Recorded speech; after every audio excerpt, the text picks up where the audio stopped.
தேவையோ அதுக்கேத்த மாரி உங்க ஸ்கில்ஸ அப்கிரேட் பண்ணிட்டே போங்க. ஃபார் எக்ஸாம்பிள் நீங்க இந்த வருஷம் 15,000 சேலரி வாங்குறீங்கன்னு வச்சுக்கோங்களேன். நெக்ஸ்ட் இயர் கண்டிப்பா ஒரு 10% ஆச்சு மினிமம் 8% ஆச்சும் ஹைக் தேவ.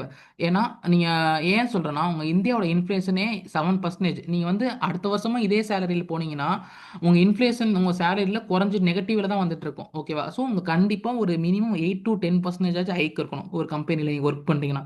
இன்கேஸ் ஒரு 10% கூட ஹைக் கம்பெனி தரலன்னா, டெஃபினட்டா அந்த கம்பெனிய விட்டு வெளிய வாங்க. அதுதான் என்னோட முதல் சஜஷன். ஓகேவா? நீங்க ஃபர்ஸ்ட்டு உங்க கரியர ஃபோக்கஸ் பண்ணுங்க. கரியர ஃபோக்கஸ் பண்ணி செய்யுங்க. ஆட்டோமேட்டிக்காவே நீங்க குரோர்பதி ஆயிரலாம்.